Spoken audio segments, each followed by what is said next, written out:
Welcome, everyone, whether you're here watching us live or whether you're going to be watching the replay. Today is the Author's Corner, and we have something really exciting for you. It's a topic that's often misunderstood. So I'm going to leave you with that cliffhanger for a second while I introduce myself. I am Teresa Palmer. I'm a nurse practitioner, holistic cardiology. Sometimes it's also referred to as an advanced nurse in holistic cardiology. And what I do is I bridge the gap between traditional Western medicine, cardiology, and Eastern influence. And by that, I mean some spirituality, some Eastern traditions, some ancient uh, Eastern medicine practices, and also some metaphysics and even sometimes some astrology thrown in there. So, my patients or my clients, I should say, really get the best of both worlds. They're able to pick and choose what resonates with them. I'm also the author of a book called Heal Your Heart from Within. It's available on balboapress.com, amazon.com, booksamillion.com, barnesandnoble.com. And I'm also part of the Hay House authorship community. And I have learning a lot with that. And I wish I knew some of these things before I published my first book, because I published with Balboa Press, and Balboa Press is the sister. It's like a hybrid. It's sort of independent, but it's also part of the Hay House Publishing Company. So you kind of get the best of both worlds there. And I published my book in 2022. And it was the same time that I also joined then the authorship community at Hay House. And if I knew then what I know now, not that my book isn't good, it's helpful, but I could have done better with it because there was something I didn't know. And it's something a lot of us authors, writers don't know, is about being ambiguous with what we write. And by that, I mean sometimes we have so many ideas. Like I wrote about the heart, the Eastern, the Western, the spirituality, the medical, the patients, everything, personal stories. Well, how do you fit that all in a book? How do you cram that all in a book? And is it really good to do that? The same with the title. Is your title clear? Does it tell the reader exactly what to expect from the book? Because when they look at your book, could they automatically tell you what your title is saying? Oh, I go on the bookshelf, I pick this book up. It says X, Y, and Z. Okay, so the book is very clear about X, Y, and Z. This is the book that I want to buy. Okay. I know there's a lot of marketing, there's a lot of, what do they call it, bestseller campaigns. Nothing wrong with any of those things. But what does your book do after those campaigns are over? Does it continue to sell? Not that we're looking for so many sales. That's not why we write. I hope that's not why we write. But unless your book sells, you can't get that message across. You can't help people. If your book just sits there, it does nothing. So a lot of times with marketing, it's a title that tells people exactly what the book is. They're looking under self-help and spirituality. I don't think I have the greatest title, and I'll be honest with that, because what is within? What is healing your heart from within? It's a little bit ambiguous. I'm also working on revising the book. So with that in mind, I am changing some things and I'm making it more concise. But when you're looking on Amazon, looking in Barnes and Noble or any place or online in person, what does that book title tell you about the book? Is it absolutely clear? If it isn't, chances are people are going to look at it and say, may be interesting, and move on to something else. So I'd like to introduce my one of the chief editor of Phoenix Fitness Fanatics, also part of the Own It family, and an author herself. And I would like to introduce Tiffany.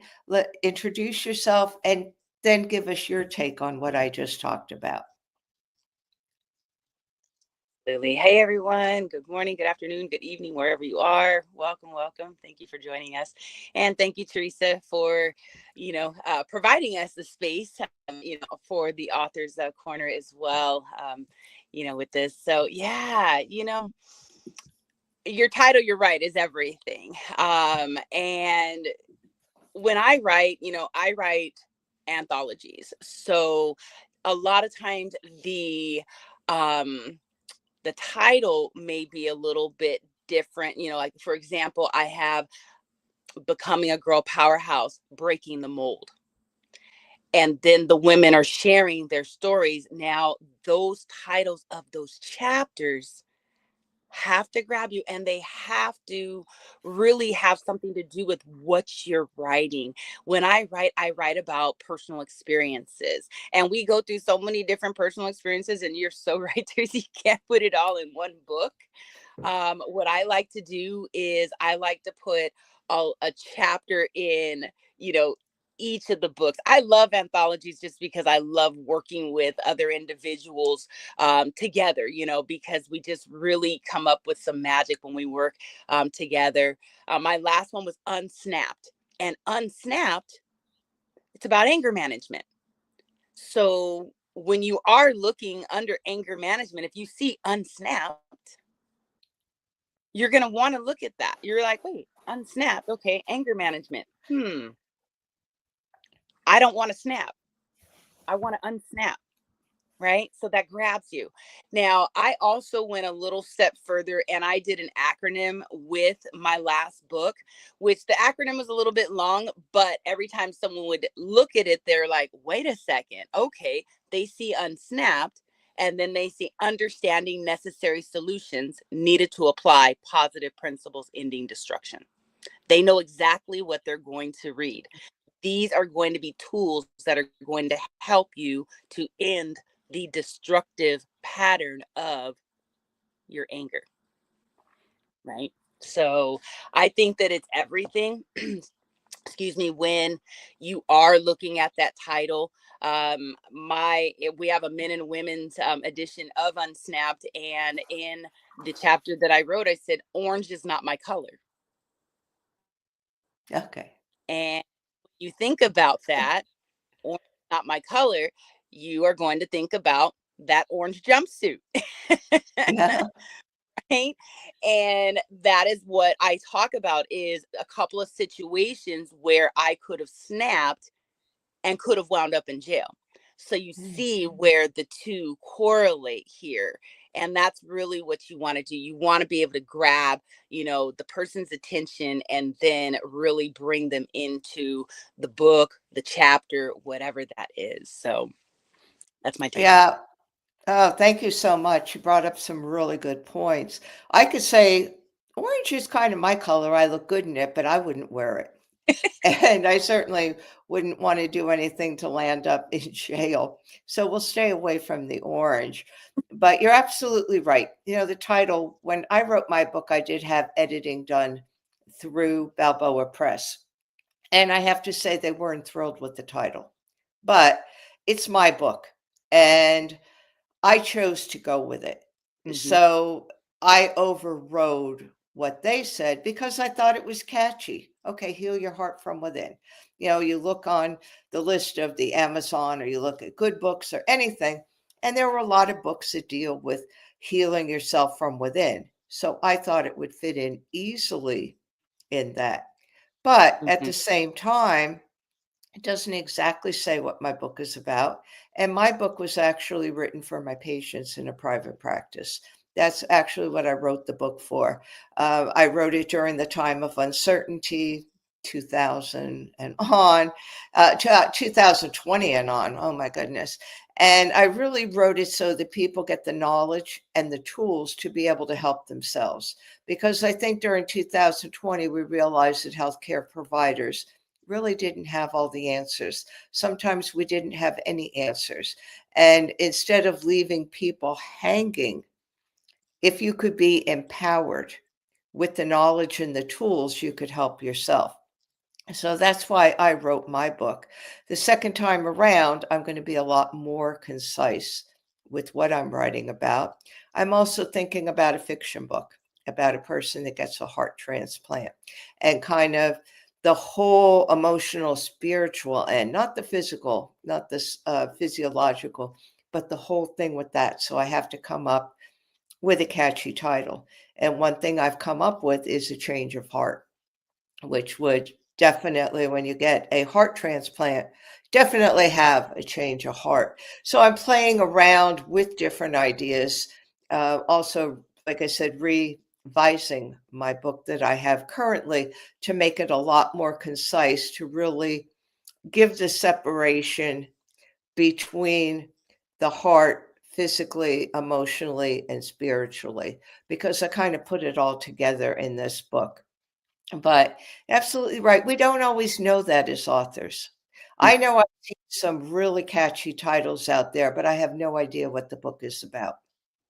Now, sometimes even with fiction, people write something that you don't know what it is. But I think in fiction, it may be a little bit different because you're not looking for information. You're looking to have a good read. So if somebody writes a fiction book and say they title it Breathing Underwater, I'm just picking that. You could be intrigued by it. You know, it's a catchy title. Wow, breathing underwater. You see a picture of somebody underwater and they're trying to breathe or whatever. Or you see a tranquil scene and you think, okay, this could be a good read. So you start to read the inside flap of the book and you find out what it's about. So I think with fiction, authors have that luxury of writing something. Number one is fiction. A lot of times fiction is based on true events, but they also have that luxury of let me grab them with my title because there's so many fiction books out there that I think the title for a fiction book is way different than a title for a memoir that's a self-help book or a self-help spirituality metaphysics. I think those have to be very, very clear. So what's your take on that? I think you're right. I because I know with the self-help books, again, you're looking to know that the information that you're looking for is going to be there. So when you're looking at that title, that's going to be, as long as that's in the title, you're going to want to grab that. But when it comes to fiction, I mean, like I said, breathing underwater, I'd be like, ooh, breathing underwater. What is that? Right? Um, igniting the fire within, like, okay, what is that? And that you could go into so much fiction with that. I'm thinking, okay, I'm going to take the phoenix, right? Igniting the fire within, and that could be a phoenix, igniting out Yeah. and talking about her. I mean, it could be a whole medieval story, right? I mean, you could go into so many different things. So yeah, you could really have a lot of fun. I think when it comes a lot more fun. I mean, if writing's fun in general, but I think Yeah. you can more fun with it when it is fiction versus versus being like self-help. You do have to be more intentional with when you're with your titles when it is a self-help book. Yeah. Yeah. So building on what you said about what'd you say, igniting the fire within? Hmm. Okay, that's a catchy title. But what is the book about? What is that fire? What are you igniting? And how do you plan to ignite that? Like you said, it could be maybe it's about sparking your inner love to do something. Maybe it's about sparking a love with a relationship. Maybe it's a self help book that somebody was down and out, lost everything, and now is making a comeback from that, an Right. inspirational story. But do I have time as a prospective reader to look at all that? When I see that title, do I really have the time when there's so many books out there that I could choose Hmm. from to sit there and say, okay, Is Tiffany writing about a fire within? Is that sparking a relationship? Is this about maybe she was addicted to something and now she's not? What is she talking about? And that's the ambiguity. That's where I think a lot of authors get caught. A lot of authors get caught. And if you look at the bookshelves and you look at a lot of books, the self-help, I know when I've looked through them, there's some books on Amazon that I couldn't tell you what they're about. They Yeah. sound good. They the wildfire within my heart. What is that? What is the wildfire? It Mm-hmm. could be anything. And, it's this ambiguity. And that's why I wanted to do this topic today, because I think with the Author's Corner, we're here to really help people, Yeah. authors and inspiring authors. And I think it's important that we get all the information out there that we learn and the mistakes that we made and how we could correct them, or the successes that we had and why they're successes. I liked with Unsnapped, you also had a subtitle. And that's very important too with the title, because sometimes, even though you're supposed to look at the title and say, I know exactly what this book is about, the subtitle could give you more information. And the subtitle actually has to match what the title is.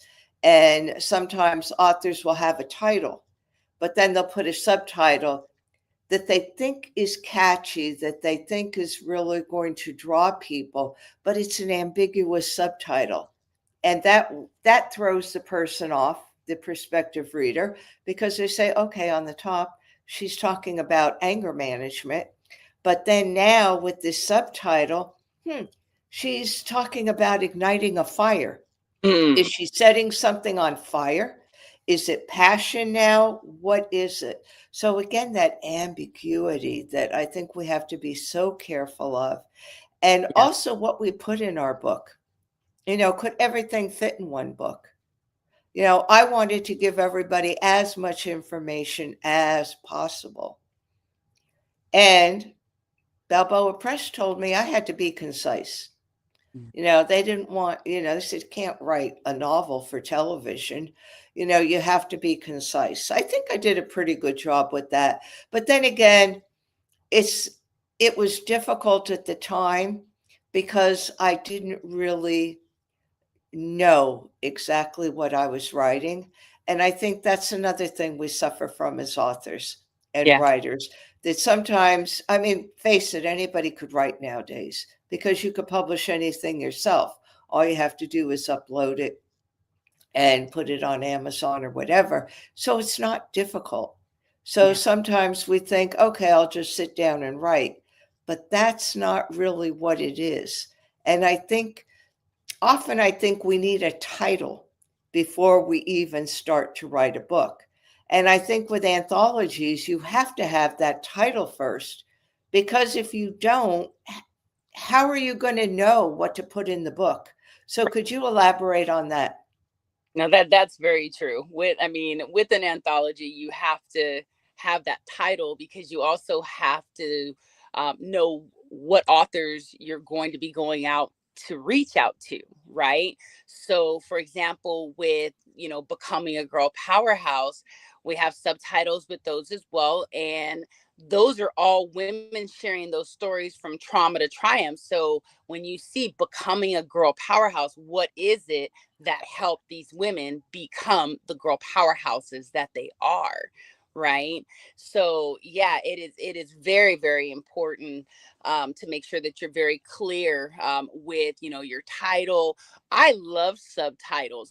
Because subtitles, if you're not clear on what the book is, when you read that first, you're always gonna it always is gonna bring it together. And another thing too is having that small blurby. Like, I have the subtitle, but then on Unsnapped it also says, at the bottom here, stories of resilience and personal growth from bold and courageous individuals.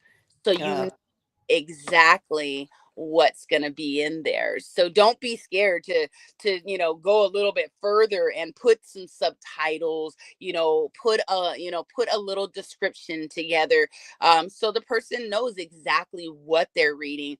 And again, with when it comes to anthologies, I just recently got into another anthology. I got invited to be in one, and it's a woman's best friend is not a man. It's furry with four legs. I like that.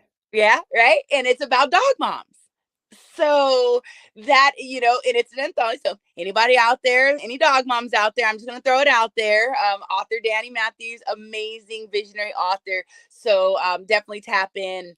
But when you hear that, you're like, and then she's got a little subtitle there, stories, of dog moms, and and what they're doing with their little furry friends. So Uh, yeah, it's very, very important to have a good title. I knew when I heard the title, I was like, oh my gosh, I want to be part of that. Like, yes, my little furry guy here with four legs is my bestie. He's the one that I talk to when I don't want to talk to my husband or any other family members, and we have adventures together. So yeah, that titles are everything.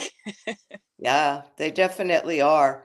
And, I think that, like you said, even when you're calling for authors, say you're doing an anthology or you're doing a collective book or you're doing something, or you're even an author that's looking for information from other people. If you're not really clear and you put out a call for some help, or, I'm writing a book about such and such, I need such and such. If it's not really clear, you're not going to get the right people. So Right. you're going to get people that may then misinterpret what you're saying in that ambiguous title. And Mhm. then you Zoom with them or whatever, you meet with them and they say, "Oh, well, um, I don't have a problem with my heart. I thought you were talking about a loving relationship. I didn't realize that this was really specific." So then you've wasted their time, Right. which I hate to waste people's time, and you've wasted your time. So again, we have to be so clear. And even when we sit down to write, supposing it's not an anthology, suppose you have an idea, you want to write something self help or something that happened to you. And that brings me to my next thing is, how do people know that we are the experts? And that's with our biography. And that's on the back book cover. And sometimes what you'll see is people will tell you what their profession is, but it has nothing to do with the book. So it may be Jack Jones is an investment banker with Dow Jones Industrials, and now he's written a book on organic gardening. So, what makes Jack Jones the expert on organic gardening? That's another thing, because if we don't designate, and we can't, I hate to use the word prove, but if we can't be authentic, that's a better word, that we are the experts in that field, then people aren't going to buy our books anyway, because if I'm an investment banker and I'm writing about organic gardening, why am I the expert on that? And if I don't tell you in that biography, leave out that I'm an investment banker, Jack Jones, it has no bearing on it. What has the bearing is, I've been doing organic gardening for the past 20 years. And I also run a small organic farm or whatever. That then gives the person the credentials Mhm. for why they're writing the book. Yeah. It doesn't always have to be professional. For me, mine was easy. I have professional credentials. In fact, I Mm. have too many professional credentials that I don't even list them all. But that makes me the expert on holistic cardiology, because that's what I've been doing. That's what I've studied. That's been my journey. So, so again, I think it's important that with these, even our biographies, what are we saying in our biography when Right. we write the book? So, could you elaborate? We have a little time left. If you could elaborate on that, that would be great. And people tend to use the same bio for everything. And you have to understand that I have like 20 different bios because you have to change your bio a little bit. Like you said, you have to show your expertise in what you're writing about. Yes, he could be at that company that, and you can say, okay, personal trainer and life coach with a passion, for organic, growing organic vegetables, has been growing her vegetables in her garden for the last 15 years, and elaborate on. You can still put what your profession is if you want to, if you need to do that. But you're absolutely right, Teresa. You have to make sure that you put what makes you that expert in what you're writing about. Anytime that I have written in the books or in other anthologies, I will put, like, for example, I wrote a chapter in oh my gosh, oh gosh, Iron Sharpens Irons. It was volume 2. And I talk about losing weight and all the stress and everything that I was dealing with in corporate. So with that, I had to talk about all the different things that I was going through in my specific situation as an HR person, working, 14, 15-hour days, not eating, things like that, and what I incorporated into my life to release the weight that I had released in that corporate environment. So I did add in what my expertise was there. Now, in some of the other books, I've taken out that expertise and I've even put, daughter of, John H. Williams and Eunice Williams, and said in there, my mother was the first girl powerhouse that I experienced after working 42 years at Boeing. She's my Rosie the Riveter. And that's how I started. So you see, you have to make sure that it all comes together. And that bio has to tell people exactly why they want to read your chapter or your book. You're absolutely right. You're absolutely right. There's an appropriateness. Like you said, if the HR, your corporate world, was impacting your health and your diet, then it's appropriate to say that because that's part of your expertise. But if it's just, oh, by the way, I worked in HR for 15 years, but now I'm talking about something else, then it's not appropriate. And, I just want to summarize. My last words will be a summarization, and then I'll give you a chance to summarize and say how people could reach you. But I think the summarization is number one, we can't be ambiguous when we write. We can't just sit down and write a book because we can. There needs to be a purpose to it. We need to be clear about what we write. A lot of times that clarity comes first from having a title. What does your title say about your book? You could add a subtitle.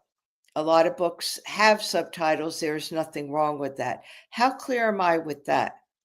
And number 3, my biography.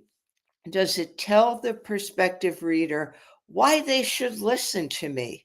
Or do I just have so many accolades from my profession or my personal life or whatever that I'm just going to list every award that I've ever gotten because that's going to make me the author? No, that's not. What's going to make you the author is, again, the clarity of your writing, the clarity of your title and your subtitle, and your biography that reflects exactly why people should listen to you, why you're the expert.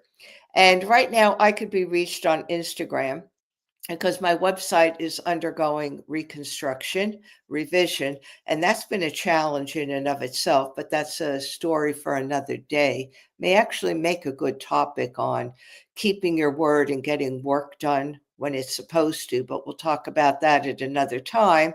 And my handle is at Well _being_gal. That will also change once the website changes, but for now, that's how you could reach me, or you could direct message me on Facebook. Either way will work, and I'm under Teresa Palmer on Facebook. So, Tiffany, close this out with any final words that you have and how people could get in touch with you. Thank you, Teresa. So everyone, just be clear and concise with your messaging. Be intentional with your messaging. Make sure that it all flows together and that file over here, this message over there. You want people to look at that title and be grabbed, look at that bio, look at that subtitle, and want to run to that register to pay for that book or want to pay for that download on there. So just be clear and concise and intentional.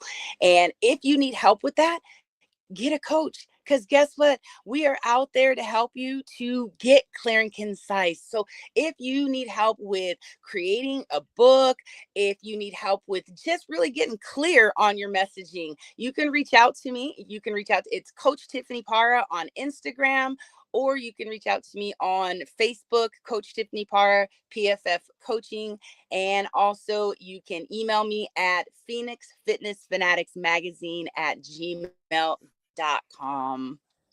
Thank you so much. Thank you so much for joining me today. And as always, excuse me, I thank our subscribers, our listeners, and I hope that we left you with some really good, powerful information to make you the best author that you were meant to be. And you see the glasses are on, so it's time to start the music to say goodbye to everybody. And again, thank you, everyone. See you next week.